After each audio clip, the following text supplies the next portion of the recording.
Bonjour à tous les amis, c'est One Piece Belgium, j'espère que vous allez bien. Aujourd'hui on se retrouve pour une nouvelle théorie. Je sais, ce thème on va dire de théorie a déjà été fait par mon confrère Leroux. Big up à Leroux, allez vous abonner si ce n'est pas déjà fait. Mais bon, j'avais ce thème de théorie depuis longtemps dans ma tête, je l'avais dit dans une de mes reviews. Et comme par hasard, Leroux a sorti cette théorie pile dans la semaine où j'avais dit que j'allais faire cette théorie. Enfin voilà, je n'ai pas regardé sa vidéo pour ne pas être influencé tout simplement. Je ne sais pas du tout ce qu'il a dit, peut-être qu'on va dire la même chose, peut-être qu'on va dire des trucs complètement opposés. Mais enfin voilà, j'ai déjà collaboré avec lui, il n'y a aucune tension, franchement c'est un chouette type, allez vous abonner. Bref, on va parler dans cette théorie les amis d'un truc qui me tient à cœur. Ça me tient à cœur, c'est l'éveil dans One Piece. L'éveil des fruits du démon, mais pas seulement l'éveil des fruits du démon, non, l'éveil aussi du haki, des différentes formes du haki. On y va. L'éveil dans One Piece c'est très flou. Les seules fois où on a vu l'éveil dans l'univers de One Piece, c'est bien entendu avec Doflamingo, c'est lui qui nous a vraiment ouvert la porte de l'éveil dans One Piece, on peut le dire, mais il y a eu aussi des petites références de l'éveil dans One Piece, bien entendu à Impel Down avec les Zoan. Crocodile a dit que ce sont des Zoan éveillés, et je pense qu'on a déjà vu l'éveil d'un Logia dans One Piece. Je parle du tout début de One Piece de Crocodile. Je pense que même au tout début du manga, Crocodile il avait éveillé son fruit du démon. Je vais en parler quand je parlerai de l'éveil des Logia. Tout simplement, avant de rentrer dans l'éveil des Zoan, des Paramecia, des Logia, etc., juste une petite mise au point sur l'éveil. Pour moi, l'éveil, il n'y a pas eu encore de définition très claire dans l'univers de One Piece. J'espère que ça arrivera un jour, parce que là, ça commence franchement à bien faire. On est au scan 865 quand j'enregistre cette vidéo, et toujours aucune information, on va dire, très claire sur l'éveil. Ça commence un peu à bien faire. Oda, s'il te plaît, grouille-toi. Mais pour moi, l'éveil, c'est vraiment le vrai potentiel, le vrai pouvoir du fruit du démon. Tous les gens qui utilisent des fruits du démon, ils l'utilisent on va dire très mal. C'est juste les connaissances basiques, comme par exemple Luffy c'est un homme élastique, donc voilà, il peut être élastique. Mais le vrai potentiel du Gomu Gomu no Mi, c'est là qu'intervient l'éveil. J'en parlerai bien sûr après de l'éveil de Luffy, juste en quelques phrases on va dire. Peut-être qu'un jour je ferai une vidéo consacré entièrement sur l'éveil de Luffy. J'ai déjà fait une vidéo sur les futurs pouvoirs de Luffy, j'ai parlé de l'éveil dedans, mais bref, je ferai un jour une vidéo qui sera consacrée entièrement, je l'espère, à l'éveil du Gomu Gomu no Mi.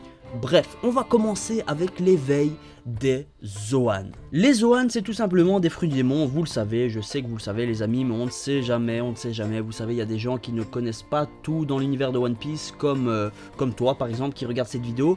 Les Zoan, ce sont des fruits du démon qui permettent à son utilisateur de se transformer en un animal. Ça peut aller du singe, bon il n'y a pas encore eu le singe je pense, non, ça peut aller de l'humain, parce que l'humain est un animal, je vous le rappelle, ça peut aller de l'humain au guépard, au mammouth, parce qu'il y a même des Zoan antiques et même mythologiques avec le phénix. L'éveil des Zoan, c'est très simple, je pense qu'il y a deux stades d'éveil dans les Zoan.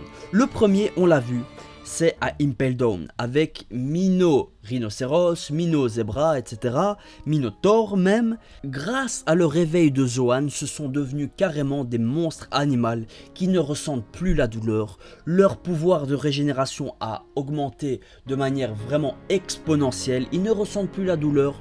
Quand ils sont blessés, ils régénèrent très vite. Pour moi, Chopper, avec ses Rumble Balls, à l'époque, il éveillait son fruit du démon, le Ito Itonomi, mais il l'éveillait, et il l'éveillait juste pendant 5 minutes. Mais imaginez juste que Chopper puisse par exemple éveiller son fruit du démon indéfiniment. On a vu maintenant grâce à l'ellipse, il peut grâce à une seule Rumble Ball se transformer en Monster Point.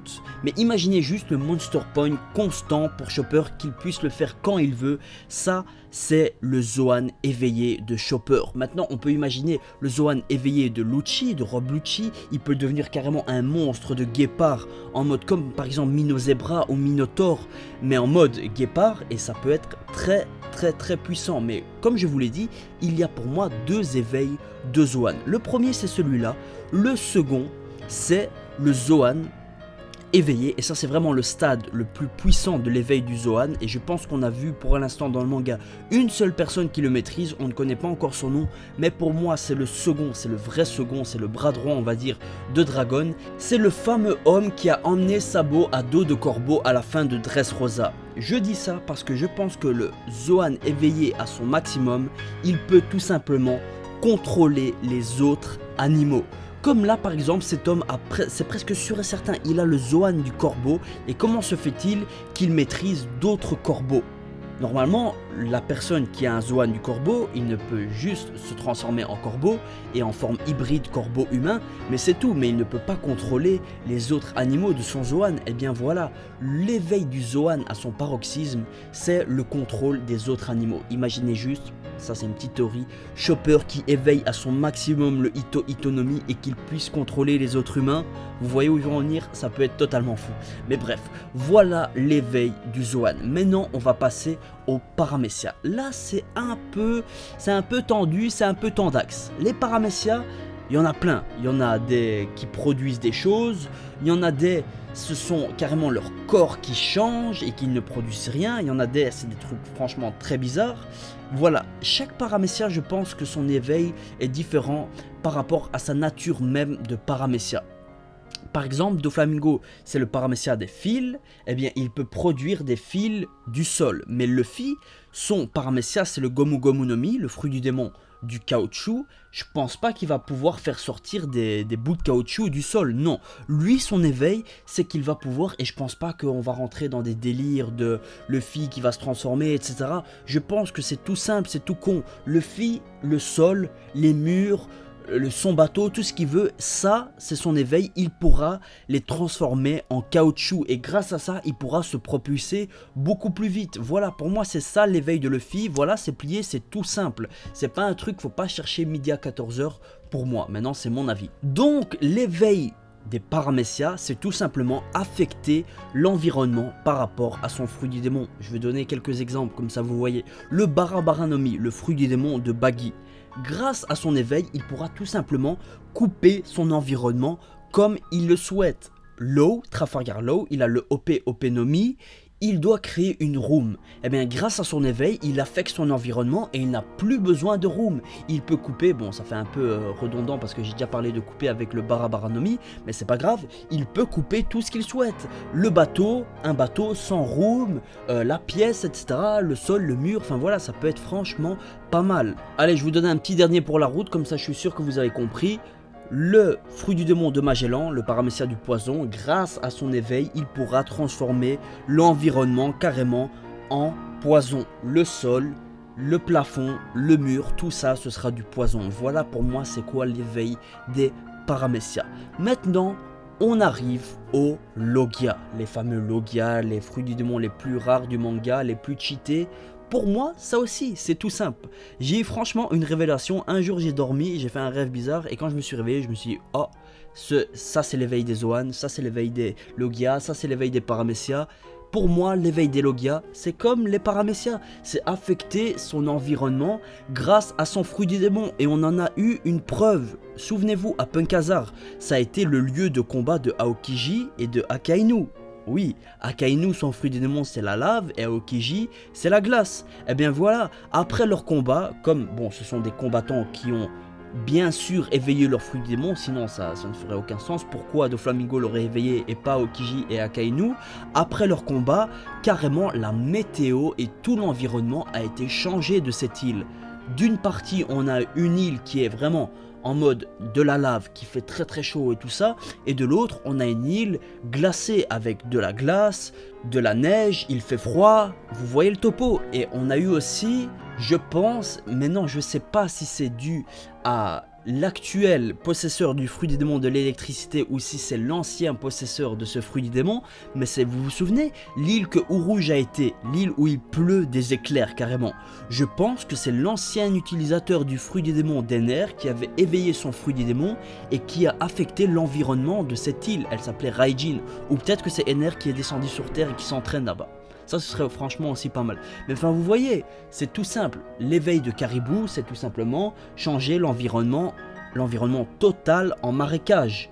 Barbe Noire, ça peut être, c'est délicat, aussi Kizaru, parce que ça ce sont des fruits du démon, c'est naturel, mais c'est difficile à imaginer un environnement rempli de lumière, le sol, le plafond et tout ça, c'est franchement bizarre. Mais enfin voilà, si vous n'avez pas compris, dites-moi dans les commentaires. Maintenant je vais passer à l'éveil du Haki, des différents stades de Haki, et ça c'est très intéressant. Pourquoi je parle d'éveil de Haki? Tout simplement parce que si les fruits du démon ont des éveils, eh bien je pense que les différents stades de Haki auront eux aussi des éveils, parce que le Haki et les fruits du démon, vous le savez, c'est comme un peu le yin et le yang dans One Piece. Enfin je ne sais pas, pour moi c'est ma vision des choses pour les pouvoirs dans One Piece. On va parler de l'éveil de l'Haki de l'observation, et je pense que ça on l'a déjà vu dans le manga à 2 reprises. Tout d'abord avec Madame Shirley. Vous vous souvenez, elle voyait l'avenir. Eh bien je pense que c'est tout simplement dû à son Haki de l'observation, parce qu'on a vu que Katakuri, il a un Haki de l'observation tellement avancé qu'il peut voir quelques secondes dans le futur. Eh bien ça m'a fait tilt, on a déjà vu ça dans le manga, et c'était avec Madame Shirley. Elle avait carrément des visions du futur, mais genre très lointaines, pas juste quelques secondes comme Katakuri. Non, elle c'était franchement quelques années, voire quelques mois, et je mise plus sur quelques années vu qu'elle a vu que Luffy allait détruire l'île des hommes poissons. Donc voilà, l'éveil de l'Haki de l'observation, c'est tout simplement voir dans le futur, et il y a différentes échelles. Il y a Katakuri qui a éveillé son Haki de l'observation à un tel point qu'il peut voir quelques secondes, et ensuite il y a Madame Shirley qui elle peut carrément voir des mois ou peut-être des années. Ensuite, on a le Haki de l'armement. Là, je vous avoue que j'ai dû me creuser la tête, et je suis pas très satisfait, mais peut-être que d'ici quelques semaines ou quelques mois, j'aurai trouvé un meilleur truc. Mais je pense que l'éveil du Haki de l'armement, c'est tout simplement mettre le Haki de l'armement sur des choses constantes. Je m'explique. Zoro a sorti l'Haki de l'armement face à Pika.